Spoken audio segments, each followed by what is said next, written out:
Hello student, welcome in my biology classes. This is Julie Goyal. बेटा हम पढ़ रहे हैं 11th क्लास का chapter number 5 morphology of flowering plant. तो बेटा इस वीडियो में हम बात करेंगे the position of the calyx, corolla, androecium in respect of ovary on the thalamus. It means कि जो फ्लोरल पार्ट होते हैं जैसे कि कैलिक्स हुआ, कोरोला हुआ, एंड्रोशियम हुआ, उनकी जो पोजीशन है थैलेमस के ऊपर, थैलेमस के ऊपर और ओवरी के रेस्पेक्ट में, ओवरी किस तरह से इसके ऊपर प्रेजेंट है, तो उसके बेस पर फ्लावर की जो 3 टाइप्स होते हैं। Getting my point? तो यहाँ पर क्या है कि जैसे कि अगर हम बात करें कि हाइपोगाइनस होती है या फिर हाइपोगाइनस पोजीशन क्या होती है फ्लावर में, ठीक है ना। तो जब ओवरी थैलेमस के हाईएस्ट पॉइंट पर, एकदम सुपीरियर पॉइंट पर अरेंज होती है और बाकी के सारे जो फ्लोरल पार्ट होते हैं लाइक एस कैलिक्स, कोरोला और एंड्रोशियम, ये ओवरी के नीचे से ही स्टार्ट होते हैं। यानी सुपीरियर पोजीशन जो होती है वो ओवरी की टॉप मोस्ट लेयर पर होती है, थैलेमस पर। Getting my point? तो ये इस टाइप की जो पोजीशन होती है वो क्या कहलाती है? वो कहलाती है हाइपोगाइनस। और हाइपोगाइनस तो चूंकि इसमें जो ओवरी है वो सुपीरियर पोजीशन पर है, सुपीरियर पोजीशन पर है, तो इसको हम क्या बोलते हैं? Superior position also. ओके, तो हाइपोगाइनस और the superior position in the flower. Okay, तो इसकी जो एग्जांपल्स है, इस तरह की जो कंडीशन है वो किन किन में देखने को मिलती है? तो examples are mustard, China rose और brinjal. China rose is nothing that is a hibiscus. It means गुड़हल का फूल। गुड़हल का फूल जो देखा है ना सबके घरों में होता है, ऑलमोस्ट मिल ही जाता है। तो ये जो 3 जो एग्जांपल्स हैं ये इस पे सुपीरियर ओवरी में देखने को मिलते हैं। गेटिंग माय पॉइंट बेटा? ये जो एग्जांपल्स हैं NCERT, they are the very important in the term of the NEET examination. NEET पर ये जो एग्जांपल्स जो भी है, तो बेटा एक चीज बता दें, अगर आप नीट की प्रिपरेशन कर रहे हैं तो 100% आप एनसीईआरटी को फॉलो कीजिए। जो भी वीडियोस हम अपलोड कर रहे हैं, जो भी हम आपको एक्सप्लेन कर रहे हैं, तो 100% एनसीईआरटी को फॉलो कर रहे हैं। तो जैसे ही आप इसको देखते हो, वीडियो को वॉच करते हो, तो आप अपनी एनसीईआरटी से उसकी रीडिंग लगाइए। अगर रीडिंग के बाद आपको उसको अच्छे से समझ में आ रहा है तो आपको 100% समझ में आ रहा है। Getting my point? तो इससे आपको क्लियर भी होगी सारी चीजें। यही आपके नीट का कॉन्सेप्ट भी, बेस भी क्लियर करेंगे। छोटी छोटी चीजें हैं जो हमें क्लियर हो जानी चाहिए, नहीं तो फिर उसके वजह से प्रॉब्लम्स क्रिएट होती है। ओके, तो that is examples of the like as mustard, China rose and brinjals are the examples of the superior ovary और the hypogynous condition of flowers. Okay, next thing is that perigynous condition. Perigynous condition वो condition होती है कि जिसमें जो ovary होती है वो थैलेमस के बीचों बीच प्रेजेंट होती है। ओके, मिडिल पार्ट पर अरेंज होती है। अब तो इसमें भी मिडिल पार्ट 2 तरह के हो सकते हैं कि एक तो इस तरह से जो मिडिल पार्ट हो जाए तो वहाँ पर मीडियम पर आ जाए, और ये इस तरह से भी हो जाए। ओवरऑल अगर हम दोनों में देखें तो ओवरी की जो पोजीशन है वो कैसी है? मिडिल पार्ट में, between the thalamus. Getting my point? तो यहाँ पर जो इसकी जो पोजीशन है और बाकी की जो फ्लोरल पार्ट है वो थैलेमस की रिम पर, ऑलमोस्ट रिम पर ही प्रेजेंट हो रहे हैं। तो अगर ये देखा है तो ओवरी के बिल्कुल इक्वली, ओवरी के इक्वली ये ग्रो कर रहे हैं। तो यहाँ पर देखा है तो ओवरी का इतना पार्ट हुआ, तो ये भी यहाँ से निकला, ये भी यहाँ से निकला, तो ये सारे sepals, petals and androecium almost उसके बराबर से ही लेवल पर ग्रो कर रहे हैं। तो इस तरह की जो कंडीशन होती है, जो पोजीशन होती है, that is known as the perigynous.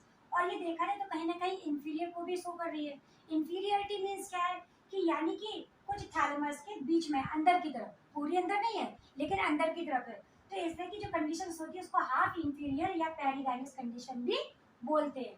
Okay, तो इसकी एग्जांपल्स में प्लम है, रोज है और पीच है। इन तीनों में इस टाइप की ओवरी हमें देखने को मिलती है, या फिर फ्लोर की कंडीशन हमें देखने को मिलती है। समझ में आ रहा होगा? नेक्स्ट थिंग इज दैट कि epigynous, what is a epigynous condition? Epigynous condition क्या है कि जब ओवरी थैलेमस के अंदर प्रेजेंट हो। अंदर प्रेजेंट हो का मतलब क्या होता है कि जो ओवरी वाला पार्ट है थैलेमस उसको पूरा कवर कर ले, यानी पूरी की पूरी जो ओवरी है वो इसी के अंदर आ जाए, पूरा क्लोज कर ले, उसको चारों तरफ से कवर कर ले। इवन यहाँ पर जो नेक की पोजीशन है वहाँ पर फ्यूज भी हो जाए, फ्यूज भी हो जाए। तो इसमें क्या होगा कि थैलेमस ने इसमें पूरा इसको कवर किया, ऑलमोस्ट यहाँ पर फ्यूज भी किया, और इसमें जो सेपल्स, पेटल्स और जो एंडोशियम है वो ऊपर की तरफ से ग्रो कर रहे हैं। देखो ओवरी की तरफ से पूरी की पूरी ऊपर की तरफ ग्रो कर रहे हैं। तो इस तरह की जो ओवरी होती है वो थैलेमस में पूरी की पूरी दबी हुई होती है। तो पूरी की पूरी दबी हुई ओवरी होती है, थैलेमस होता है, उसको क्या बोलते हैं? Epigynous condition. एपिगाइनस कंडीशन का मतलब क्या होता है? इपी मतलब अंदर की ओर, एपी मतलब अंदर की ओर, तो एपिगाइनस और इंफीरियर 100% इंफीरियर है क्योंकि पूरी की पूरी अंदर की तरफ है, तो इसको बोलते हैं इंफीरियर ओवरी और the epigynous condition. I hope समझ में आ रहा होगा। अब यहाँ पर देखो इसका एग्जांपल क्या होगा, गुआवा, कुकुम्बर और सनफ्लावर। तो floret of the sunflower, so what do you mean by the floret? Floret means word क्या होता है बेटा कि जो सनफ्लावर होता है, जो सूरजमुखी का फूल होता है ना, उसका जो डायग्राम होता है कुछ इस तरह का। तो आपको पता हो नहीं है शायद कि ये जो फ्लोरल होता है, ये जो एक पार्ट है, ये अपने आप में एक कंप्लीट फ्लावर है, ये अपने आप में एक कंप्लीट फ्लावर है, और ये इसका जो सेंट्रल प्रोडक्ट कहलाता है, जिसके सारे सारे छोटे छोटे फ्लावर से अटैच होते हैं, इसलिए इसमें फ्लोरेट वर्ड यूज किया है। Getting my point? तो आई होप समझ में आया होगा। तो ओवरी की जो पोजीशन होती है, the position of the floral part on the thalamus that are the hypogynous, perigynous, epigynous. ये जो दोनों की दोनों एग्जांपल्स हैं, ये दोनों की दोनों जो एग्जांपल्स हैं, वो दोनों की दोनों ये है। तो hypogynous is also known as the superior, perigynous is also known as the half inferior, and epigynous is known as the inferior. The examples of them are hypogynous mustard, china rose and brinjal. Like as the examples of the perigynous is plum, rose and peaches, and epigynous have examples of the guava, cucumber and sunflower. Exams में काफी पूछे जाते हैं, यही examples पूछे जाते हैं, जैसे गुआवा हुआ, रोज हुआ, चाइना रोज में किस तरह का अरेंजमेंट दिखता है ओवरी का। ओके, तो बस अब हम इसके बाद नेक्स्ट पढ़ते हैं अपना एस्टिमेशन।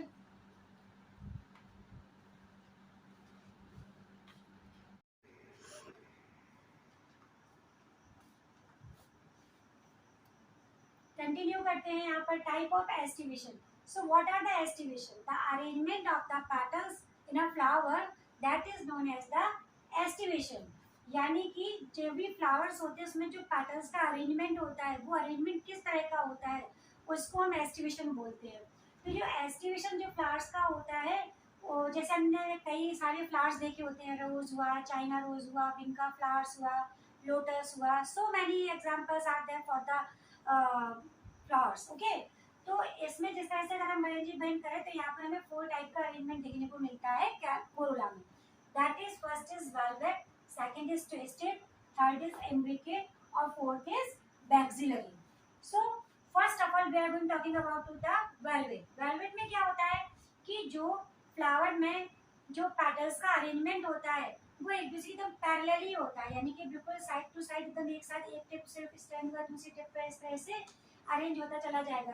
तो जब ये जो भी जो इसके पैटल्स होते हैं जो एकदम एक दूसरे के बिल्कुल डायरेक्टली मतलब राउंड सर्कल में होते हैं, तो इस तरह की एस्टिमेशन को हम क्या बोलते हैं? Velvet estimation. ओके, तो इसका एग्जांपल हमें देखने को मिलता है कैलोप्ट्रोपिस में। ये फ्लावर का नाम है, उसमें इसमें देखने को मिलती है Calotropis. Next is that twisted. Twisted में जो पेटल्स का अरेंजमेंट होता है वो ट्विस्टेड होता है, यानी कि एक जो एंड होता है इसका पेटल का, वो दूसरे को ओवरलैप करता है उसके एक एंड को। The one end of the petals is overlapping the another petals. तो भाई यहाँ पर देखो, ये जो जा रहा है तो इसका एक एंड है जो दूसरे को ओवरलैप कर रहा है, इसका इस तरह से कर रहा है, इसका इस तरह से कर रहा है, इसका इस तरह से कर रहा है। तो जब इस तरह का अरेंजमेंट देखने को मिलता है तो वो क्या कहलाता है बेटा? वो कहलाता है ट्विस्टेड। जैसे हमने चाइना रोज में देखा ही हुआ है, तो चाइना रोज हुआ, कॉटन का फ्लावर होता है वो भी ऐसे ही होता है, और लेडी फिंगर जो भिंडी होती है ना, भिंडी खाते हैं, तो इसका जो फ्लावर होता है वो भी इसी तरह का अरेंजमेंट उसमें भी देखने को मिलता है। Next is imbricate. इम्ब्रिकेट में क्या होता है? यहाँ पर भी ओवरलैपिंग होती है, लेकिन ये ओवरलैपिंग जो होती है बिल्कुल इसकी तरह से नहीं होती। इसमें क्या केवल वन एंड ओवरलैप करता है दूसरे एंड को, लेकिन दूसरे पेटल के वो करता है। और जबकि इम्ब्रिकेट में क्या होता है कि कुछ ओवरलैपिंग ऐसी हो सकती है कि दो एंड जो है वो पूरी तरह से अंदर की तरफ ओवरलैप हो जाते हैं, एक तो बाहर रहते हैं, तो मतलब इरेगुलर सा हो जाता है। इसके देखो दोनों एंड है जो ओवरलैप है इन दोनों की थ्रू, इनका केवल एक ही एंड है जो ओवरलैप है, वो यहाँ पर देखो दोनों ओवरलैप हो रहे हैं। तो यानी कि कोई भी किसी के साथ ओवरलैपिंग कर सकता है, तो इस तरह का जो अरेंजमेंट होता है वो कहलाता है इम्ब्रिकेट। Getting my point? तो इम्ब्रिकेट में क्या हुआ? Example of cassia and gulmohar. Gulmohar और केसिया में देखने को मिलता है। Next and last is vexillary. Vexillary में क्या होता है कि इसमें जो फ्लावर में पेटल्स का जो अरेंजमेंट होता है वो कुछ इस तरह का होता है कि जो इनर मोस्ट जो पेटल्स होते हैं वो आपस में फ्यूज होते हैं, उनको ओवरलैप करने के लिए दो अलग से पेटल्स होते हैं, और उसको कवर करने के लिए दो अलग जो पेटल्स हैं उनको ओवरलैप करने के लिए एक बड़ा सा ये पेटल होता है। Getting my point? तो इस तरह हम ये फ्लोरल डायग्राम बनाए तो उसमें हमें ये देखने को मिलता है।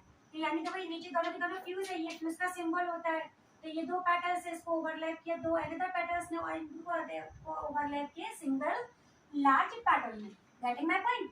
तो इस तरह से जो होता है इसको क्या बोलते हैं, बैक्सिलरी। और इसका जो एग्जांपल है वो क्या है बेटा, P and B. I hope समझ में आया होगा। तो यहाँ पर देखिए एक वेलवेट हो गया जिसमें ओवरलैपिंग कहीं पर भी देखने को नहीं मिलती। एग्जांपल हो गया स्केलोप्टोप्सिस। नेक्स्ट ट्विस्टिस। ट्विस्टिस में एक एंड का जो दूसरे एंड को ओवरलैप करता चला जाता है, इसको हम बोलते हैं twisted. Example of the China rose, lady finger and cotton. और जो थर्ड है इसमें रेगुलर टाइप का ओवरलैपिंग होती है और इसका जो एग्जांपल है उसको कैसिया और गुलमोहर बोलते हैं और एक इम्ब्रिकेट का एग्जांपल है। इसी तरह से जो लास्ट है बैक्सिलरी है, इसमें दो जो इनर मोस्ट जो पेटल्स होते हैं वो फ्यूज होते हैं और इनको ओवरलैप करने के लिए दो लार्ज पेटल्स होते हैं, उसको भी ओवरलैप करने के लिए एक बड़ी लार्जेस्ट क्या होती है, पेटल होती है। तो इस तरह के एलिमेंट को हम बैक्सिलरी बोलते हैं और इसका जो एग्जांपल है वो पी और बी। आई होप समझ में आया होगा। नेक्स्ट वीडियो में हम बात करेंगे स्टमन के ऊपर कि there are so many kinds of the different type of the stamens. ठीक है, तो वो डिफरेंट टाइप के स्टमन पर हम बात करेंगे। Okay, thank you.